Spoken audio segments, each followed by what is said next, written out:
खुरमजरी हिलिट TV की test of cartoon cartoon की महाव मेंग ताबिरिब सु हम तरा मुचरी मरुना मसी इम्फाल फोंग पाव से सिंगी कार्टून सिंगदा कार्टूनिस्टना करी हाइनिंगलिबा करी फोंगनिबा करी वखल खलनिबा बदो मियाम सनोंग थमजगे आन बलो खजगे संगा एक्सप्रेस की ओंथोकपनि दाइसिदा ओंथोकपनि दाइबा कार्टून से यंग फजबा वे पाव मी मा नत्रगा कोई सेक्रेटरी ना मागी गवर्नर गुमदा लीडर अमदा हंगबगी सिन्ने अदा माना सेंटर ने लौ सारे नत्रगा कोई स्टेट ने लौ सारे अदा माने सर थंबाल हाइदोनी थबान गाइसे थंबाल का खुबाक का खबर दा टीवी दा अवाय खुम तौनबदु कना ngमखरगे हन हंगमने अदा माना खुमे ngसागी लीडर सिना त्रो चले अनिमक तुलसी पत्र अमत नत्ते हाइबा मियान मुन्न खंगेना मोइजे असेंग ममत नत्ते हाइबदो मियान खंगे दुना लाउनरिबो मियाम सिना दु हंदक से कोइ दुम खबर कागज दा दुगा टेलीविजन दा मियाम जी लाउनबो मियाम कोइन उबिरंगनी अदुना अदु तोबदा तोबा ना ngangnaribo मियाम दो अदैदा ngसागी कार्टूनिस्टना सुम पेनक तब हाइ तारे को मदु लाउनबदो कानादे हाइबगी मेसेज अम पीनी अदुना द्रो चले अनिमक तुलसी पत्र अमत नत्ते हाइबा मियान मुन्न खंगी अदुना मोइन लाउनबदो कानादे द्रो चले हाइना हाइबगी दुम्बा याम फजबा हाइ तारे हंदक खुबाका थंबाल का लाउनबदुनी अदुदा युमफम ओरकांदा थमकपा याम फजबा कार्टून थमजगे पतंग लैसिना कोई सना लेबा की लोरेदना लोरेदना जेंबियुसदा मते मनाव लैरे हल लोरे अदुगा अमसिना मनी ममो हाइ तारे मागी मचानुपगा मचानुपीगा याम नुसिनना लेमिनेबगी मोंग मकी सिन्ने अदा मपुरोबसिना हाइरे येंगुने नुपी नचागा नमुगसी ओंथोक नुसिनना लेमिनेदाना हाइबने अदा माइ नुपीनु खुमैनी होइने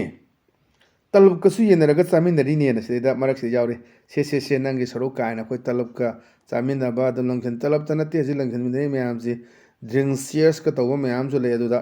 साइगे सुंबगे चनबी म लाकपदुनेबा थाइने मतमददी कोइ यामना दु वाबा नुपागा नुपी का हलमन मांगदगा चामिनबा सेम वाबा नुपा दुनगा मांग थारा थोकप नुपी दुना कोना चतप मयाम से तौनरे हजिति उने लोइरे चनबी से कोइगी मोंग मनेदगी से था सूदना अंगांग उनगदो मैम से इकाइनबा फीने खुमजलगा चामिनबा हजिना मु फोटो शूट तौदना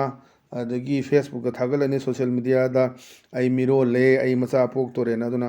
अहोंगबसी अंगकपनी मीगी चनेबिसि लौसनबसी याम थुई अखोइ जुंगारे लुहोंगदा बम्बुला थागले तौरी मैम सिंगसे अदगी मीगी लई होम दाइदुदा पैसा थाजल्ले वीडियोग्राफर ने याम साउबा फोटो कापम दाइदा पैसा थाजनबी लमलमगी चनेबिदि याम लेखलेइसे और चनेबिसि मुथोंग मनों खंगदबदुना साइसिदा लेरेबा अहोंग बाइने चामिनबा कसु गाइते मदुदा अहोंग केमते लेते अदु मियाम ममांग थोकना तोरक पाइ वादु अखोना हक्चांगी अहेनबा सरुकसी हजिति लोसनदबा मैम उथोंग अदोगी रेडी तव मैम सु लेनरे अदोगी फिल्म दुदनी उथोंग नुसिनगरेदा नंगी नमोगा नचागा सेना याम फजबा सिजु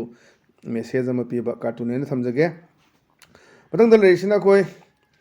पोनफोंगी बालो हे अदुनी बालो से यंगबियो कोइ इलेक्टेड अमा यावरे प्रजा मैम सु यावरे सिदे इमा पेरा पाइबी हागदरे इमा बेल मैम लेरे मैम हराउदना बोट की बिखा निबला पगी सिनम खक तौदुनी अमरम हागदा देदा माना हाय खन इसेमा इसागी लेफम इंकोल मुनबसिबु आइना याखरबोना हजिक मैम लेरी अदुना हजिक अमरम दा कोइ ले इंकोल गी सु हजिक लेप लेत्री तखाइना हिंग यारेक्तना निंगोल चाकोबुगा चतदना अंगा मैम सु अद लेक्तना खोतना लेबा मैम सु यावदुना इसागी लेफम इंकोल मुनबसिबु आइना याखरबोना अदुसु लोबा यारे अदगी अमरम दा हजिक लेबा मणिपुर की फिल्म सिदनी अखोइ चतपा ngमदबा ngang मुक्तसु तौदुनी कुकी सिंगना अखोइ लंबी समजल ले हदना लंबी तोखाइना पुलिस का तौदना मुक्नबा इतान पोपिदा इम्फाल इस्ट तौबुदुनी उना सेमा इसागी लेफम इंकोल मुनबसिबु आइना याखरबोना याम फजबा अदुगु वहान थोलेबा कार्टूननी पतंग लेसिना अखोइ हुएलन पाउगी अस लोइरे हाइबदुनी अदा कोइ बेंदर खक्ता कोइ यू थकप चप्पा चंगकपगी सिन्ने अदा मपा मचा थेंगाइनेबगी सिन्ने अदा ngसागी मपा सिना हिदाक तो बेंदर दो चिनिंगदना हो यू लेब्रो होटल से बोना होटल से संगकपनेबा अदा मचा ना पा से मरुमदे लुमगा बाजी आई हाना थकीगेना हजिकसी यू की मतंग सिदी पदमदा कानादरे कोइ यू सिदी कंपलसरी कोइ नाइनबदो चक्चा यू थक काइनबदो यू सिदी कोइ सोस्ती पूजा ओइरो मना खुटपा ओइरो जैग ओइरो लुकुन थांबो ओइरो से मैम से मंगाने चाकोबा लोइना दुगी मैम जो लोइ लेरे सिदगी मथकता कोइ फिरोइ से चाक यावरोने सोरात के चाक यावरे नाकंदा हाइदोगा दम कापसलगा लाकपनि मेजे अहनदगी चंदोन चवागा थिलगा याम यावरी लंबीदगा हाइफेट हाइरंग चतपा मैम थेंगनेबिरंग इदुना ngसागी यू थकपम सिदा होटल सिदा सिंग मचा खुदा ꯃꯄꯥꯒ ꯃꯆꯥꯅꯨꯄꯥꯒ ꯊꯦꯡꯒꯥꯏꯅꯕꯒꯤ ꯁꯤꯟꯗꯅ ꯃꯄꯥꯁꯤꯅ ꯍꯣꯇꯦꯜꯁꯤꯗ ꯑꯣ ꯌꯨ ꯂꯩꯕ꯭ꯔꯣ ꯍꯣꯇꯦꯜꯁꯤꯕꯣꯅ ꯃꯆꯥꯅꯨꯄꯥ ꯃꯔꯝꯗꯒꯤ ꯆꯦꯞꯊꯔꯛꯑꯒ ꯕꯥꯖꯤ ꯑꯩ ꯍꯥꯟꯅ ꯊꯛꯈꯤꯒꯦꯅ ꯍꯧꯖꯤꯛꯇꯤ ꯌꯥꯝ ꯆꯥꯎꯈꯠꯅꯔꯦ ꯃꯄꯥꯒ ꯃꯆꯥꯒ ꯑꯗꯨꯝ ꯂꯥꯟꯅꯔꯒ ꯊꯛꯄꯁꯨ ꯑꯗꯨꯝ ꯌꯥꯎꯏ ꯑꯁꯤꯗꯒꯤ ꯍꯣꯏ ꯁꯤꯗ ꯈꯔ ꯊꯣꯛꯑꯒꯁꯨ ꯑꯗꯨꯒ ꯃꯃꯥꯒ ꯃꯆꯥꯅꯨꯄꯥꯒ ꯊꯛꯃꯤꯟꯅꯕꯁꯨ ꯃꯌꯥꯝ ꯑꯃ ꯌꯥꯎꯔꯦ ꯑꯩꯈꯣꯏ ꯁꯣꯁꯥꯏꯇꯤꯁꯤ ꯀꯔꯝꯕ ꯐꯤꯕꯝꯗ ꯂꯩꯔꯤꯅꯣ ꯍꯥꯏꯕꯗꯨ ꯈꯪꯗꯦ ꯑꯩꯈꯣꯏꯅ ꯃꯤꯄꯨꯝ ꯈꯨꯗꯤꯡꯃꯛꯀꯤ ꯆꯣꯡꯊꯣꯛꯄ ꯉꯝꯕ ꯃꯁꯥ ꯃꯁꯥꯅ ꯒ꯭ꯌꯥꯟ ꯇꯥꯕ ꯃꯊꯧ ꯆꯪꯉꯦ ꯑꯗꯨꯅꯤ ꯁꯤꯁꯨ ꯌꯥꯝꯅ ꯋꯥꯍꯟꯊꯣꯛ ꯂꯩꯕ ꯀꯥꯔꯇꯨꯟꯅꯤ ꯑꯗꯨꯒ ꯃꯊꯪꯗ ꯂꯩꯔꯤꯁꯤꯅ ꯑꯩꯈꯣꯏ ꯅꯥꯔꯣꯟ ꯊꯧꯗꯥꯡꯒꯤ ꯍꯋꯥꯗꯣ ꯂꯩꯔꯥꯡꯗꯣ ꯍꯥꯏꯕꯅꯤ ꯍꯋꯥꯗꯣ ꯂꯩꯔꯥꯡꯁꯤꯗ ꯑꯩꯈꯣꯏ ꯑꯅꯤꯁꯤ ꯋꯥꯔꯤ ꯁꯥꯟꯅꯕꯅꯤ ꯑꯩꯈꯣꯏ ꯑꯍꯜ ꯑꯅꯤ ꯁꯨꯝ ꯈꯕꯔꯒ ꯄꯥꯔꯒ ꯑꯗ ꯃꯥꯅ ꯍꯥꯏ ꯂꯩꯕꯥꯛ ꯅꯤꯡꯕ ꯑꯅꯤ ꯀꯟꯅ ꯃꯀꯣꯛ ꯋꯥꯏꯅꯔꯤ ꯍꯥꯏꯅ ꯇꯥꯏ ꯑꯅ ꯍꯥꯏꯕ ꯑꯃꯁꯤꯅ ꯈꯨꯝꯃꯦ ꯂꯩꯕꯥꯛ ꯅꯤꯡꯂꯤꯔꯥ ꯅꯠꯇ꯭ꯔꯒ ꯂꯩꯕꯥꯛ ꯅꯤꯛꯂꯤꯔꯥ ꯑꯃꯗꯤ ꯇꯧꯔꯦ ꯃꯈꯣꯏꯅ ꯕꯖꯥꯔꯁꯤꯅ ꯈꯜꯂꯤꯗꯣ ꯍꯧꯖꯤꯛ ꯂꯥꯎꯅꯕ ꯁꯦꯟꯗꯨꯗꯤ ꯑꯩꯈꯣꯏꯅ ꯍꯦꯟꯅ ꯏꯂꯥꯕꯣꯔꯦꯠ ꯇꯧꯗ꯭ꯔꯒꯁꯨ ꯂꯣꯏꯅ ꯈꯪꯅꯕꯅꯤ ꯀꯅꯥ ꯀꯅꯥ ꯂꯥꯎꯅꯔꯤ ꯀꯃꯥꯏꯅ ꯇꯧꯔꯤ ꯈꯨꯕꯥꯛꯀ ꯊꯝꯕꯥꯜꯒ ꯀꯃꯥꯏꯅ ꯇꯧꯅꯔꯤ ꯍꯥꯏꯕꯗꯨ ꯃꯌꯥꯝꯅ ꯎ ꯂꯩꯔꯕꯅꯤ ꯑꯗꯨꯅ ꯄ꯭ꯔꯖꯥꯁꯤꯡꯁꯦ ꯂꯣꯏꯅ ꯒ꯭ꯌꯥꯟ ꯇꯥꯏ ꯄ꯭ꯔꯖꯥꯁꯤꯡꯁꯦ ꯒ꯭ꯌꯥꯟ ꯇꯥꯗꯕ ꯅꯠꯇꯦ ꯍꯥꯏꯕꯗꯨ ꯎꯠꯂꯤꯁꯤ ꯑꯗꯨꯅ ꯂꯩꯕꯥꯛ ꯅꯤꯡꯂꯤꯔꯥ ꯅꯠꯇ꯭ꯔꯒ ꯂꯩꯕꯥꯛ ꯅꯤꯛꯂꯤꯔꯥ ꯑꯃꯗꯤ ꯇꯧꯔꯦꯅ ꯁꯤ ꯌꯥꯝ ꯐꯖꯕ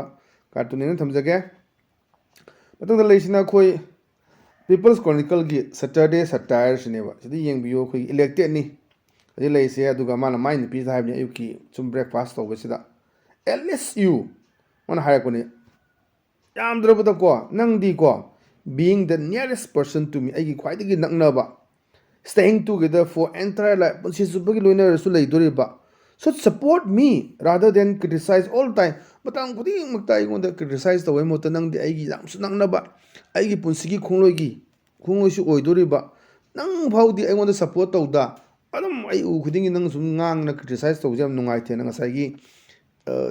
ꯅꯨꯡꯉꯥꯏꯇꯕ ꯐꯤꯜ ꯇꯧꯕ ꯑꯗꯨꯒꯁꯦ ꯃꯟꯇ꯭ꯔꯤꯒꯤ ꯅꯨꯄꯤ ꯑꯣꯏꯔꯝꯕꯗꯒꯤꯒ ꯑꯩꯈꯣꯏ ꯑꯦꯒꯤ ꯀꯩꯝꯇ ꯄꯋꯥꯔꯒ ꯂꯩꯔꯛꯇꯕ ꯊꯕꯛꯀ ꯇꯧꯕ ꯉꯝꯃꯛꯇꯕ ꯂꯣꯀꯦꯜ ꯑꯦꯔꯤꯌꯥ ꯗꯦꯕꯂꯞꯃꯦꯟ ꯐꯟ ꯈꯔ ꯄꯥꯏꯔꯒ ꯑꯗꯨꯝ ꯇꯧꯕ ꯁꯨꯝꯕꯒꯤ ꯑꯋꯥꯕ ꯃꯌꯥꯝ ꯊꯦꯡꯅꯕꯁꯤ ꯅꯨꯄꯤꯗꯨꯅ ꯁꯥꯎꯔꯛꯇꯅ ꯉꯥꯡꯕꯗꯅꯦꯕ ꯅꯪꯕꯨ ꯀꯩꯗꯧꯔꯤꯒꯦ ꯀꯩꯝꯇ ꯇꯧꯕ ꯉꯝꯗꯕ ꯄꯥꯡꯒꯜ ꯊꯣꯛꯇꯕ ꯑꯗꯨ ꯇꯧꯗꯕ ꯃꯌꯥꯝꯁꯦ ꯍꯦꯛꯇ ꯉꯥꯡꯅꯔꯝꯕꯒꯤ ꯁꯤꯟ ꯎꯔꯝꯃꯅꯤ ꯀꯥꯔꯇꯨꯟꯅꯤꯁꯤꯅ ꯑꯗꯨꯅꯤ ꯃꯥꯅ ꯉꯥꯡꯉꯛꯄꯗ ꯃꯥ ꯄꯦꯜꯂꯛꯇ ꯑꯦꯠꯂꯤꯁ ꯅꯪꯐꯥꯎꯗꯤ ꯑꯩꯒꯁꯨ ꯌꯥꯝ ꯅꯛꯅꯕ ꯑꯣꯏꯔꯤꯕ ꯑꯗꯨꯒ ꯑꯩꯒꯤ ꯄꯨꯟꯁꯤ ꯆꯨꯞꯄꯁꯨ ꯆꯠꯃꯤꯟꯅꯒꯗꯧꯔꯤꯕ ꯅꯪꯐꯥꯎꯗ ꯑꯩꯉꯣꯟꯗ ꯁꯞꯄꯣꯔꯠ ꯇꯧꯗ ꯁꯨꯝ ꯑꯩꯉꯣꯟꯗ ꯀ꯭ꯔꯤꯇꯤꯁꯥꯏꯖ ꯇꯧꯕꯁꯤ ꯅꯨꯡꯉꯥꯏꯇꯦ ꯑꯗꯨꯅ ꯐꯣꯡꯗꯣꯛꯄ ꯌꯥꯝ ꯐꯖꯕ ꯑꯗꯨꯝꯕ ꯋꯥꯍꯟꯊꯣꯛ ꯂꯩꯕ ꯀꯥꯔꯇꯨꯟꯅꯦꯅ ꯊꯝꯖꯒꯦ ꯑꯗꯨꯅ ꯉꯁꯤꯒꯤꯗꯤ ꯑꯗꯨꯝꯕ ELITE TVꯒꯤ ꯇꯦꯁ ꯑꯣꯐ ꯀꯥꯔꯇꯨꯟꯒꯤ ꯃꯍꯥꯎ ꯃꯇꯥꯡ ꯑꯁꯤꯗ ꯂꯣꯏꯁꯤꯟꯖꯔꯦ ꯃꯤꯠꯌꯦꯡ ꯇꯥꯕꯤꯔꯤꯕꯁꯤꯡꯕꯨ ꯑꯃꯨꯛ ꯀꯟꯅ ꯈꯨꯔꯨꯝꯖꯕ ꯂꯣꯏꯅꯅ ꯀꯥꯏꯅꯅꯕ ꯌꯥꯊꯪ ꯅꯤꯖꯔꯤ ꯄꯤꯅꯕꯤꯔꯁꯤ